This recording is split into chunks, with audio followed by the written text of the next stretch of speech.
ஏ இன்று இந்த அப்பன் ஒருவரை உனக்கு அடையாளம் காட்டித்தர வந்திருக்கின்றேன். என் குழந்தையே, உன்னுடைய வாழ்க்கையில் மறைமுகமாக இருந்து கொண்டு உனக்கு கஷ்டங்களை கொடுத்து கொண்டிருக்கின்ற ஒரு துரோகியுடைய அடையாளத்தை காட்ட வந்திருக்கின்றேன். இது துரோகி என்று சொல்ல முடியாது, எதிரி என்றும் சொல்லலாம். ஏனென்றால் உடன் இருந்து உனக்கு நம்பிக்கை கொடுத்த ஒரு உறவு இது அல்ல. இவர்கள் ஒரு பெண் என்பது குறிப்பிடத்தக்கது. அப்பன் எந்த ஒரு காரியத்தையும் காரணமில்லாமல் உன்னிடத்தில் சொல்ல மாட்டேன் என்பதை நீ நன்கு அறிந்த உண்மை என்றால், நான் சொல்கின்ற வார்த்தைகளை கேட்டு வாழ்க்கையில் என்ன நடக்கிறது என்பதை, உனக்கு நடக்கின்ற எல்லா நன்மைகளையும் நீ சரியாக புரிந்து கொள்ள முடியாமல் தவித்து நிற்கின்றாய். என் குழந்தையே, எல்லோருமே நமக்கு நன்மையை செய்வார்கள் என்று நீ நினைத்தது மிக பெரிய தவறு. உன்னை சுற்றி இருக்கின்ற எல்லா உறவுகளுக்கும் உன்னை தேடி வந்து உனக்கான நன்மைகளை செய்வார்கள் என்று நீ ஒரு பொழுதும் கனவு கண்டுவிடாதே. ஒரு கெடுதலை உனக்கு செய்ய வேண்டும் என்றால் இவர்கள் எங்கிருந்து வேண்டுமானாலும் ஓடி வருவார்கள். அதே நேரத்தில் ஒரு நல்லதை நடக்க வேண்டும் என்றால் இவர்கள் உன்னை நிச்சயமாக திரும்பி கூட பார்க்க மாட்டார்கள். இதனை நீ புரிந்து கொண்டு இன்று இந்த அப்பன் சொல்கின்ற வார்த்தைகள் என்னவென்று செவி கொடுத்து நீ கேட்க தொடங்கு. உன்னை சுற்றி என்ன நடந்து கொண்டிருக்கின்றது, இந்த அப்பன் வாழ்க்கையில் உனக்கு என்ன விஷயங்களை எல்லாம் மேலும் மேலும் துன்பங்களை தந்து கொண்டிருக்கின்றது என்பதை நீ நிச்சயமாக தெரிந்து கொள்ள வேண்டிய காலகட்டம். எல்லாவற்றையுமே நாம் சரியாக புரிந்து கொள்ள முடியாமல் தவிக்கின்றோம். எல்லா விஷயங்களையும் நம்மை சுற்றி இருப்பவர்கள் நம்பி ஏமாந்து போய்விடுகின்றோமே. ஆனால் இந்த பெண் காவேரியான உன் வாழ்க்கையில் ஒரு காயை நகர்த்தி கொண்டிருக்கின்றாள். இவளை ஒரு பொழுதும் நீ அறிந்திருக்கவில்லை. இது போன்ற ஒரு விஷயத்தை நமக்கு செய்தால் என்றும் என் குழந்தை அப்பன் சொல்வதை கவனமாக கேட்க வேண்டும். அப்பன் எதையும் சுற்றி வளைக்க விரும்பவில்லை. நேராக விஷயத்திற்கு வந்து விடுகின்றேன். இந்த பெண் யார்? இவள் என்ன செய்கின்றாள்? இவளால் என்ன நடக்கப் போகின்றது? உன் வாழ்க்கையில் எந்த விஷயத்தை நடத்தி கொண்டு இருக்கின்றாள் என்பதை நான் வெட்ட வெளிச்சமாக உன்னிடத்தில் சொல்லிவிடுகின்றேன். என் பிள்ளையே, உன்னுடைய குடும்பத்தில் வருகை புரிந்த ஒரு பெண், அதாவது இந்த பெண்ணானவள் உன்னுடைய குடும்பத்தோடு இரத்த சம்பந்த தொடர்புடையவள் கிடையாது. உன்னுடைய குடும்பத்தில் இருக்கின்ற ஒருவரை திருமணம் செய்து கொண்டு உன்னுடைய குடும்பத்தில் ஒருவராக மாறிய இந்த பெண், ஆரம்பத்தில் உனக்கு இந்த உறவுக்கும் இடையே இருந்த நெருக்கம் அந்த அளவிற்கு அந்யோனமாக இருந்து கொண்டிருந்தது. இருவரும் எந்த அளவிற்கு அன்பை வெளிப்படுத்த முடியுமோ அந்த அளவிற்கு அன்பை வெளிப்படுத்தி கொண்டு இருந்த நேரம் இவர்களுக்கு திருமணமும் உன் குடும்பத்தில் இருக்கின்ற பெரியவர்களால் நடத்தி வைக்கப்பட்டது. அவர்களுக்கு ஆன பெண்ணை தேடி தேடி அலைந்து கடைசியில் இந்த உறவை அவர்களோடு சேர்த்து வைத்தார்கள். அவர்கள் வாழ்க்கை நன்றாக தான் இருக்கின்றது. ஆனால் அந்த பெண் செய்த காரியம் உன் குடும்பத்திற்கு, அவர்கள் குடும்பத்தின் இடையில் இருக்கின்ற உறவை முறித்துவிட்டு, அதாவது உன்னுடைய குடும்பத்தில் செய்கின்ற நன்மை எதுவும் இந்த பெண்ணிற்கு பிடிக்கவில்லை. எப்படி திருமணமான பிறகும் கூட இவர்கள் இதை தொடர்கிறார்கள் என்று சொல்லி அதனை தடுத்து நிறுத்த நேராக எந்த ஒரு விஷயத்தை செய்துவிட முடியாது அல்லவா? அதனை தன் குடும்பத்தில் இருக்கின்றவர்களிடம் தெரிவிக்கத்தான் அவர்களுக்கு எதிராக மாறிவிட்டார்கள் அல்லவா? அதனால் எந்த விஷயத்தையும் அவர்களோடு பகிர்ந்து கொள்ளாமல் நேரடியாக உன்னுடைய குடும்பத்தை தாக்குவதை இவள் தன்னுடைய ஆயுதத்தை கையில் எடுத்து விட்டால் பேசுகின்ற வார்த்தைகள் உன் குடும்பத்தில் இருக்கின்றவர்களுடைய மனதை கிரகமாக்கி பேசிக்கொண்ட வார்த்தைகள் உன்னுடைய குடும்பத்தில் இருக்கின்ற மனதில் இருக்கின்ற பல பேருடைய நினைப்புகளை எல்லாம் தோண்டி எடுக்கின்றது. இனிமேல் நம் அவர்கள் இல்லத்திற்கு செல்லவே கூடாது என்கின்ற ஒரு மனநிலைக்கு உன்னை தள்ளியது. ஆனால் அவளை தவிர மற்றவர்கள் எல்லோரும் அன்போடு தான் உன்னோடு இருக்கின்றார்கள். இருந்தாலும் இவர்களுடைய நடவடிக்கையை கண்டு நீ காட்டிய வெறுப்பு அவர்களுக்கு உன் மீது சற்று வேதனையை ஏற்படுத்தியது. இப்பொழுது உன் குடும்பத்தில் அவர்களுக்கு இடையே பிரிவினை ஏற்பட்டு விட்டது என்பது உண்மை. ஆனால் இந்த குடும்பத்தில் பிரித்து விட்டது இவர்கள் யாருக்கும் முன்போல இல்லை என்று நினைத்து கூட அந்த பெண் இன்னும் விடவில்லை. பிற்காலத்தில் இந்த உறவு தொடர்ந்து விடக்கூடாது, பிற்காலத்தில் இந்த உறவு மீண்டும் சேர்ந்து விடக்கூடாது என்பதற்காக எத்தனையோ பிரச்சனைகளை உருவாக்க முடியுமோ அத்தனை பிரச்சனைகளையும் உருவாக்கி கொண்டு இருக்கின்றது. முன்பு உன் குடும்பத்தில் இருக்கின்றவர்களின் மனதை காயப்படுத்தியவள் இப்பொழுது அவர்கள் குடும்பத்தில் இருக்கின்றவளின் மனதை அப்படியே தேய்த்து கரைத்து கொண்டு இருக்கின்றாள்.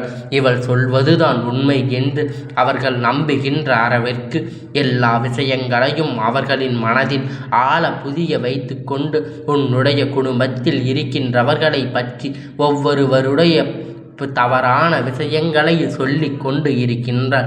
எந்த விஷயத்தையும் ஒரு துளி அளவு கூட சரியாக சொன்னது கிடையாது. உன் குடும்பத்தில் இருக்கிறவர்களை பற்றி எதிரான விஷயமாக அங்கு சொல்லும் பொழுது அவர்களுக்கு கொஞ்சம் நஞ்சம் இருந்த அன்பும் இப்பொழுது உன் குடும்பத்தின் மீது இல்லாமல் போய்விட்டது.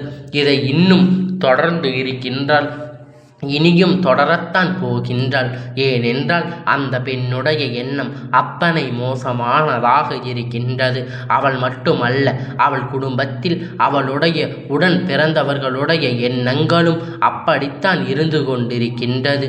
யார் வந்தும் தன்னுடைய பிறந்த சகோதரியின் வேலை வாங்கிவிடக்கூடாது, யார் வந்தும் இவர்களை காயப்படுத்தி விடக்கூடாது என்பதில் இவர்கள் அதிக கவனத்தோடு இருந்து கொண்டிருக்கின்றார்கள். என் குழந்தையே, இந்த பெண் வெளியில் எங்கு பார்த்தாலும் மற்றவர்கள் முன்னிலையில் உன்னை அவமானப்படுத்த நினைக்கின்றார். நாம் பேச விரும்பும் பொழுது இவர்கள் எதற்கு நம்மிடம் வந்து பேசுகின்றார்கள் என்பது போன்று ஒரு தோரணையில் அவள் நின்று கொண்டு இருக்கின்றாள். உனக்கே சில நேரங்களில் நாம் எதற்காக இவளிடம் இறங்கி செல்ல வேண்டும் என்கின்ற எண்ணம் தோன்றும். ஆனால் என்ன செய்வது, ஏது செய்வது என்று தெரியாமல் நம் இந்த வாழ்க்கையில் இவர்களிடத்தில் எப்படி நடித்து கொள்ள வேண்டும் என்று புரியாமல் நம்முடைய உறவல்லவா இப்படி விட்டுவிட முடியாத காலம் முழுவதும் இந்த உறவு தொடரும் என்று நினைக்கின்றோம். இப்படி இடையிலேயே பிரிந்து விட்டதே என்று சொல்லி உன் குடும்பத்தில் வருத்தப்படுகின்ற சிலரும் இருக்கத்தான் செய்கின்றார்கள்.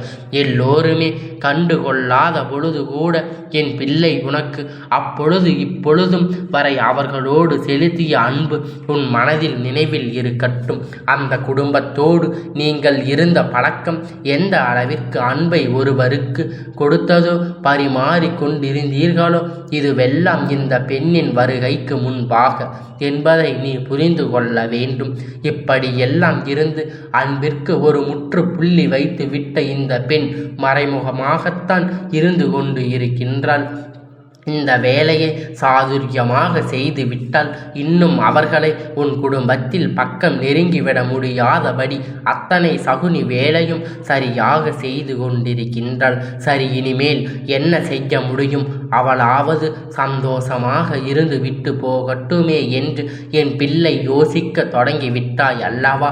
அவளுடைய எண்ணங்களாவது சரியாக இருக்கட்டும், அவள் குடும்பத்தை அவர்கள் நல்லபடியாக வழி நடத்தட்டும் என்று சொல்லி ஒதுங்குவதுதான் இதற்கு ஒரே தீர்வு என்று சொல்லி நீ ஒதுங்கி தொடங்கிவிட்டாய். என் குழந்தையே, இதில் நேரடியாக தானே எல்லாம் நடக்கின்றது.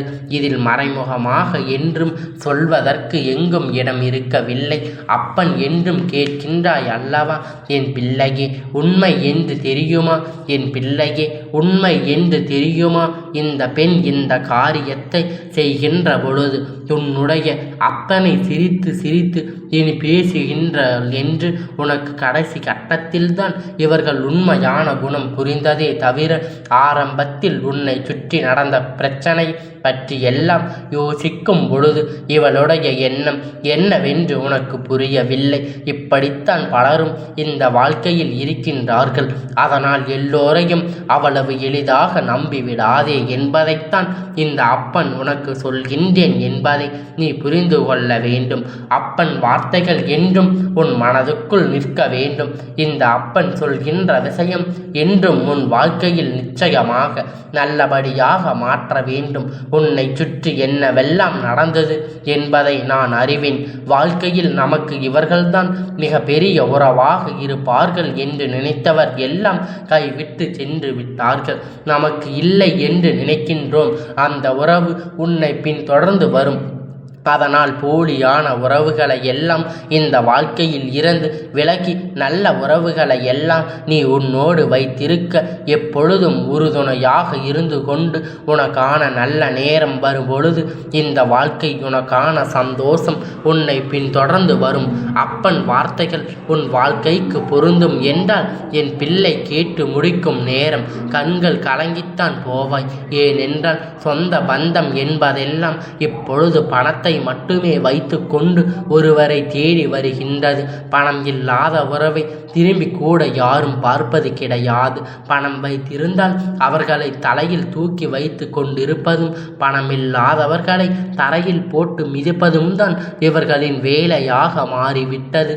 இது போன்ற எண்ணங்கள் கொண்டவர் எல்லோரும் உன்னை சுற்றி இருக்கின்ற இந்த நேரத்தில் என் குழந்தையே, எதை கண்டும் வருத்தப்படாமல், இந்த சூழ்நிலையை கண்டு நீ வேதனைப்படாமல், உன்னை சுற்றி என்ன நடக்கிறது என்பதை புரிந்து கொண்டு உன்னை சூழ்ந்து வருகின்ற கஷ்டங்களுக்கு எல்லாம் காரணமாக இருந்த இவரை நீ ஒதுக்கி வைத்து, இவர்கள் யார் உன்னை ஒதுக்குவதற்கு, இவர்கள் யார் உன்னை வேண்டாம் என்று சொல்வதற்கு, இவர்களுக்கு யார் அந்த அதிகாரத்தை கொடுத்தது, இவர்களுக்கு யார் அந்த தகுதியை கொடுத்தது என்பதை முதலில் புரிந்து கொண்டு நீ விலகி இரு. நல்லபடியாக வாழ கற்றுக்கொள்.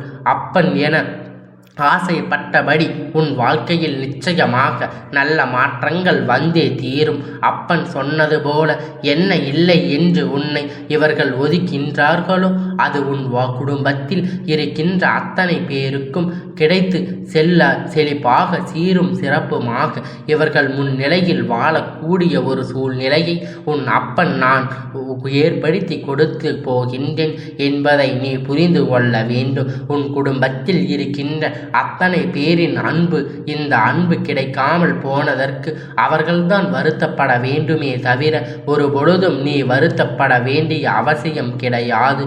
அதனால் என் பிள்ளையே, இந்த அப்பன் சொல்கின்ற வார்த்தைகளை எல்லாம் செவி கொடுத்து கேட்டு இனிமேலாவது யார் என்ன செய்தாலும் அதனால் வருகின்ற எந்த ஒரு பாதிப்பையும் நீயே அவர்கள் செய்வது நல்லதுதான் என்று சொல்லி நீ ஒதுங்கி இருப்பது தானே உனக்கு நல்லது. ஒதுங்கி இருந்து உன் வாழ்க்கையில் உனக்கான நன்மையில் எல்லாம் தேடத் தொடங்கு. உனக்கான சந்தர்ப்பங்கள் என்றென்றைக்கும் இந்த வாழ்க்கையில் உனக்கு நல்லபடியாக உருவாக்கும். நீ வேண்டி விரும்பி நிற்கின்ற அத்தனை விஷயத்தையும் உனக்கு சரியாக கொடுக்கும் என்று விஷயத்தை நீ இன்னும் உன் வாழ்க்கையில் உனக்கு சந்தோஷங்களை தருவதற்காக வந்து கொண்டிருக்கின்றது. இது போன்ற தீய எண்ணம் கொண்ட மனிதர்கள் உன் வாழ்க்கையில் இருந்து விலகிவிட்டார்கள் என்று நினைத்து நீ சந்தோஷப்படு. உன்னை என்றென்றைக்கும் தேடி வருகின்ற இவர்களாக ஒரு பொழுதும் என் பிள்ளை கண்களை நிற்காது. உறவு என்றால் என்ன, அன்பு என்றால் என்னவென்று ஒரு நாள் இவர்கள் தெரிந்து வரும். ஏனென்றால் யார் அவர்களின் மீது உண்மையான அன்பு வைத்திருக்கின்றார்கள் என்று சொல்லி இப்பொழுது ஏமாந்து கொண்டிருக்கின்றார்களே, அவர்களிடம் இவர் ஏமாற்றத்தை தழுவுவார்கள். அப்பொழுது என் பிள்ளை, அவர்களுக்கு ஒரு பாடத்தை நாம் கற்றுக் கொடுக்க வேண்டும். அது வரையிலும் பொறுத்து உன் வேலையும் உன்னுடைய அத்தனை முயற்சியிலும் நீ கவனமாக வாழ்ந்து காட்ட வேண்டிய நேரம் குறைவாக இருக்கின்றது. எந்த இடத்திலும் தயக்க நிற்காதே. என்ன வேலை எடுத்தாலும் அந்த வேலையை செய்து கொண்டு நிச்சயமாக ஒரு நாள் உனக்கான முன்னேற்றத்தை நீ கிடைத்தே தீருவாய் என்பதை நீ அறிய வேண்டும். எப்பொழுதாவது உனக்கானது உன்னை தேடி வரு என்று இல்லாமல் உனக்கானதை நீ நிச்சயமாக பெறத்தான் போகின்றாய் என்ற நம்பிக்கை உனக்கு முழுமையாக இருக்க வேண்டும். இந்த அப்பனுடைய ஆசீர்வாதம் என்றென்றைக்கும் உனக்கு முழுமையாக கிடைத்து கொண்டே இருக்கும்.